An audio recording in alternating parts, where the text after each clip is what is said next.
اس شبے کو دور کیا گیا بشریت اور رسالت جمع ہو سکتی ہے. اور کافر کیا سمجھتے تھے؟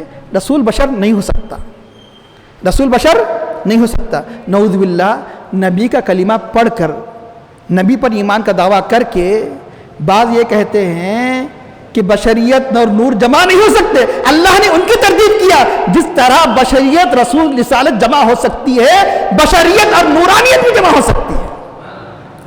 جس طرح نور بشر ہو سکتا ہے، بشر نور ہو سکتا ہے، بشر رسول ہو سکتا ہے، جیسے رسالت و بشریت یہ دونوں کنٹریڈکٹری، دونوں یعنی مطلب تضاد نہیں ہے اس کے اندر، اسی طرح بشریت اور نور ہونا اس میں تضاد نہیں. بشر اور نور کیسے ایک مومن نہیں کہہ سکتا. جیسے کافر، ایسا ہی جیسے کافر کہہ دے کہ رسول اور بشر کیسے، رسول اور بشر کیسے، بشر اور نور کیسے. ایک مومن کا یہ کلام نہیں ہے، یہ مومن کا قول نہیں ہونا چاہیے قرآن کریم پر ایمان لانے والے کا.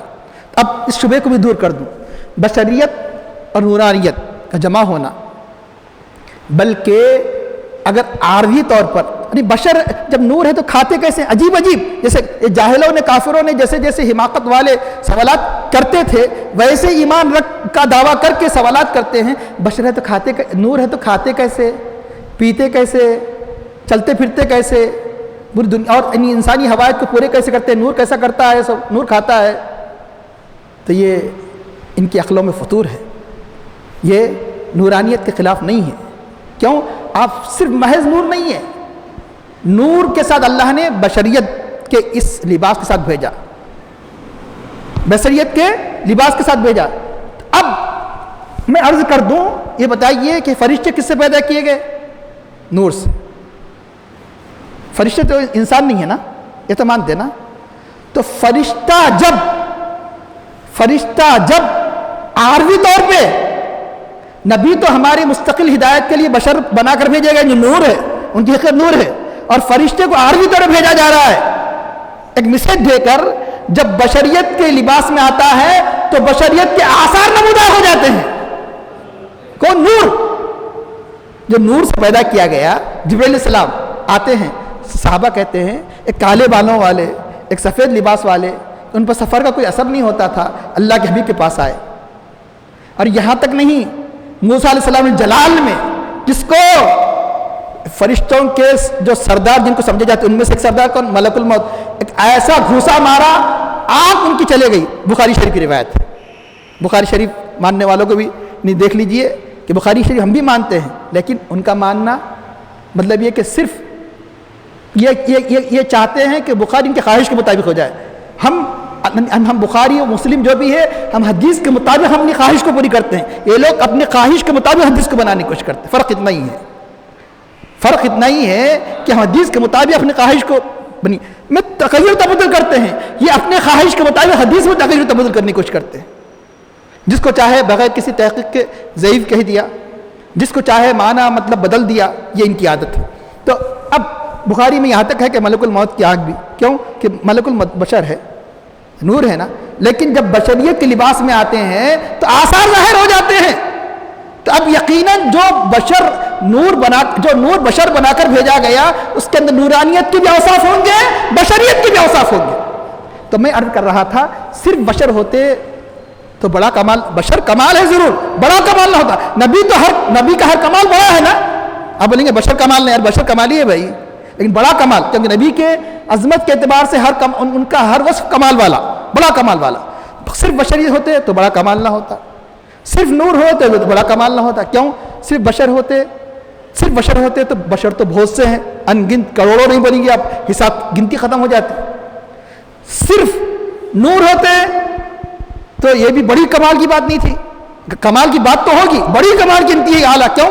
کئی فرشتے، بلکہ سب سے زیادہ آبادی زمین و آسمان کس کی ہے؟ فرشتوں. سب سے بڑی مخلوق کون ہے؟ فرشتے. ہر آدمی کے ساتھ 5، پھر جو پیدا ہونے کے بعد مرتے نہیں، پھر جب تک کہ سور نہ پھونکا جائے، پھر الگ دوسرے کاموں کے لیے اب گنتی ختم ہو جاتی.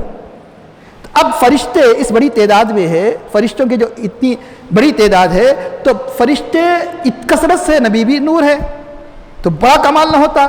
اس لیے اللہ نے آپ کو بشر بھی بنایا، نور بھی بنایا، تاکہ آپ کی بشریت نورانیت کے لیے معجزہ بن جائے اور آپ کی نورانیت بشریت کے لیے معجزہ بن جائے. کیوں؟ بشر ہو کر آسمانوں پر جائے، معجزہ۔ بشر ہو کر یعنی مطلب ہے کہ چاند کو اشارہ کر دے ٹکڑے ہو جائے، معجزہ۔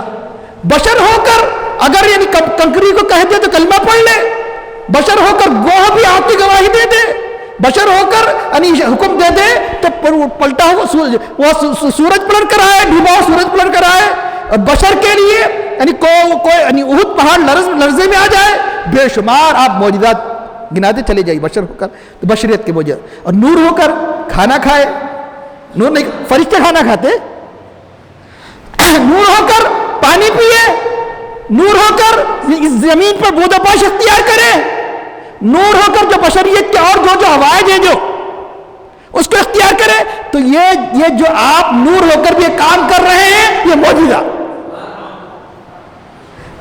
بشریت کے اعتبار سے، نورانیت کے اعتبار سے آپ کا دندان مبارک شہید ہو رہا ہے،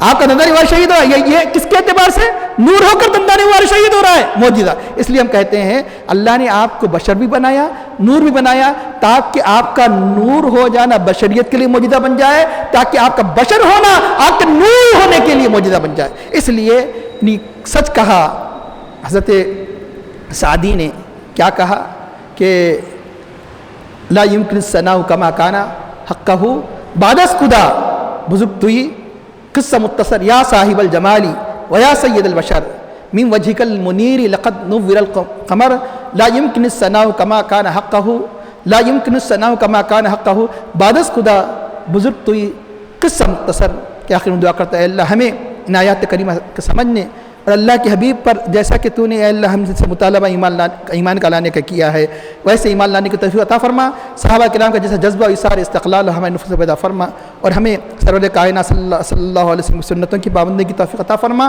اور ہمیں اپنے عوامی کا پابند نواز سے اجتناب کی توفیق عطا فرما، اور ہماری باتوں میں خشوع خضوع اخلاص عطا فرما، اور ہمیں عقل حلال سے مقام کی توفیق عطا فرما، اور ہمارا خاتمہ بالخیر فرما۔ صلی اللہ تعالی علی خیر خلقہ سیدنا مولانا محمد وعلی آلہ وصحبہ اجمعین برحمتک یا ارحم الراحمین والحمد للہ رب العالمین۔